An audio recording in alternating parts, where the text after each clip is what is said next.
एक ही रोज में 30 फ्लाइट्स में बम मिलने की इत्तलाएं और भारत में इसके बाद खौफ व हरास फैल जाता है। कोई फ्लाइट कनाडा उतरी है, कोई लंदन, कोई सिंगापुर या कोई फ्रैंकफर्ट। दुनिया भर के कई ऐसे एयरपोर्ट हैं जहां पर इस वजह से फ्लाइट ऑपरेशन डिलेज हुए हैं, कई हवाई रूट तब्दील करने पड़े हैं। अस्सलाम वालेकुम, आप देख रहे हैं उर्दू पॉइंट। मेरा नाम दानिश हुसैन और आज हम बात करने वाले हैं एक ऐसी हैरानकुन कहानी की जिसने एयर सिस्टम को हिला के रख दिया और एक अजीब सी खलबली मच गई। ये वाकया रोनुमा होता है भारत में और भारत समेत कई और मुल्कों में, लेकिन भारत सबसे ज्यादा इफेक्ट होता है क्योंकि उसे 13 अक्टूबर से आज तक 90 से ज्यादा फेक कॉल्स मसूल हुई हैं या फेक इंफॉर्मेशन मिली हैं जिसमें यह कहा गया है कि जहाज में बम है। इन मुबैना झूठी धमकियों के बाद भारत में खौफ हरास फैल चुका है और सारे इदारे जो हैं वो हरकत में आ चुके हैं। खासतौर पे जो इनका BCAS है, bureau of civil aviation security, वो काफ़ी एक्टिव हो चुका है कि आखिर कौन लोग हैं जिसमें मुलविस हैं। साथ ये भी कहा है कि जो भी इसमें मुलविस है उसके खिलाफ सख्त कार्रवाई होगी। 13 अक्टूबर से लेकर आज तक तकरीबन 90 ऐसी फेक कॉल्स या फेक इंफॉर्मेशन मिली हैं, खा वो सोशल मीडिया या कॉल्स के जरिए मिली हैं, जिसमें कहा गया है कि भारतीय तैयारों में बम है जिसकी वजह से हंगामी लैंडिंग करनी पड़ी है।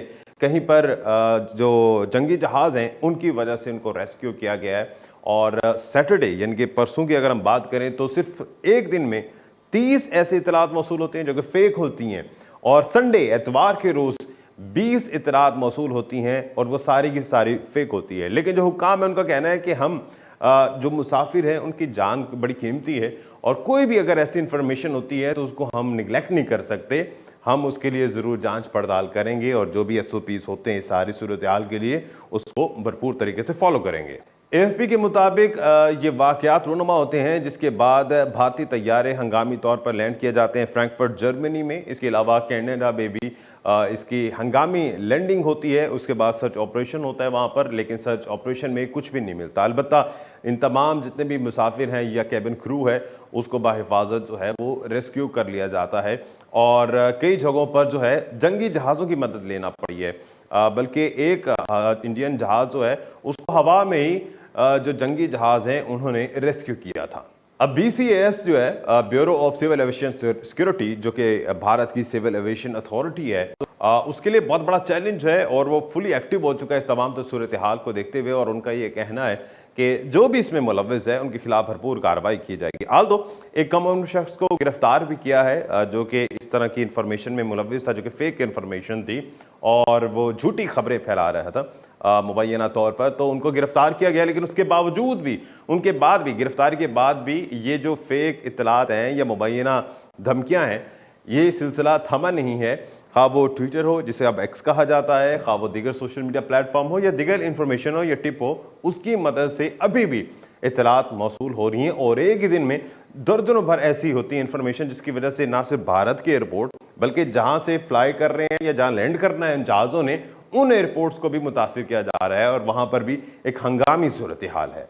सिविल एविएशन जो है भारत की, उनकी एयरलाइंस के मालिकान और उनके एग्जीक्यूटिव से भी मीटिंग्स जारी हैं, मुलाकातें हो रही हैं और इस चीज़ की खोज लगाने की कोशिश की जा रही है कि आखिर कौन लोग हैं इसमें मुलविस जो मुसाफिरों के जानों से खेल रहे हैं और तमाम तर सिस्टम को जो है हाईजैक करने की कोशिश कर रहे हैं इस सिलसिले में कि वो तमाम तर झूठी धमकियां हैं, लेकिन उसके बावजूद इसे नज़रअंदाज नहीं किया जा सकता। और जो एयरलाइन अथॉरिटीज़ हैं या जो मालिकान हैं जिसमें इंडिया गो और बाकी जितनी हैं, वो भी ये कहते हैं कि हमारे लिए फर्स्ट प्रायोरिटी है हमारे लोगों की हिफाजत। तो हम किसी भी जो फेक कॉल है या झूठी धमकी है उसको नज़रअंदाज नहीं कर सकते। समाजी राब्ते की वेबसाइट X पर एक फेक अकाउंट बनाया गया और उसके ज़रिए भी ये इन्फॉर्मेशन दी गई है कि आपके जहाज़ है उसमें बम है, अपने मुसाफिरों को बचा लें, अपने जहाज़ों को बचा लें। और करीब 40 के करीब जो है वो फेक इन्फॉर्मेशन दी गई थी एक अकाउंट से। उस अकाउंट को तो ब्लॉक कर दिया गया है लेकिन अभी तक उसे ट्रेस नहीं किया जा सका। इसमें भारत के भी जहाज़ थे और कई दीगर ममालिक के भी थे, लेकिन चूंकि ज़्यादा इफेक्ट भारत हो रहा है और भारत की एयरलाइंस और भारत के जो जहाज़ हैं, इस वजह से सारा फोकस इस वक्त जो है भारत का इसी चीज़ पर है कि आखिर ये फेक कॉल्स या फेक धमकियां क्यों मौसूल हो रही हैं। इस तमाम सूरत हाल के बाद जितने भी भारत के जहाज़ हैं, जब उनको ये इंफॉर्मेशन मिलती है सोशल मीडिया के ज़रिए या किसी भी ज़रिए से, तो हंगामी तौर पर उसे लैंड किया जाता है जहां से वो फ्लाई कर रहा है। सिंगापुर में लैंड हुए, कनाडा में लैंड हुए, इसके अलावा न्यूयॉर्क में लैंड होने की इतलात हैं, फ्रैंकफर्ट जर्मनी में भारत के जहाज़ जो हैं वो हंगामी बुनियादों पर लैंड हुए हैं और कई जगह ऐसे हैं जहां लैंडिंग के लिए जंगी जहाज़ों की मदद ली गई है और हवा में भी एयर टू एयर भी रेस्क्यू ऑपरेशन किया गया। तो बड़े जदीद तरीकों से इसे रेस्क्यू किया जा रहा है, लेकिन इसके बाद जो है वो काफ़ी सिचुएशन ख़राब हो चुकी है, ना सिर्फ भारत के एयरपोर्ट की बल्कि जहां पर जिन दीगर एयरपोर्ट्स पर भारत के जहाज़ों ने उतरना है या वहां से फ्लाई करना है वहां पर भी सूरत हाल ऐसी है कि कई फ्लाइट ऑपरेशन जो हैं वो मुतासिर हो चुके हैं। फ्लाइट डिलेज हैं, जिन जो कनेक्टेड नहीं भी हैं भारत से वो भी उसकी वजह से डिले हो रही हैं, क्योंकि जाहिर है रनवे ऑपरेशन और बाकी सारी चीज़ों की वजह से सारा सिस्टम जो है वो डाइवर्ट हो रहा है। और ना सिर्फ फ्लाइट डिलेज हो रही हैं बल्कि जो रूट्स हैं उनको भी, एयर रूट्स की बात हम कर रहे हैं, उनको भी तब्दील किया जा रहा है। लेकिन अभी तक इस चीज़ का कोई सोल्यूशन नहीं मिला कि आखिर ये धमकियां क्यों आ रही हैं, क्यों दी जा रही हैं और इसका मकसद क्या है।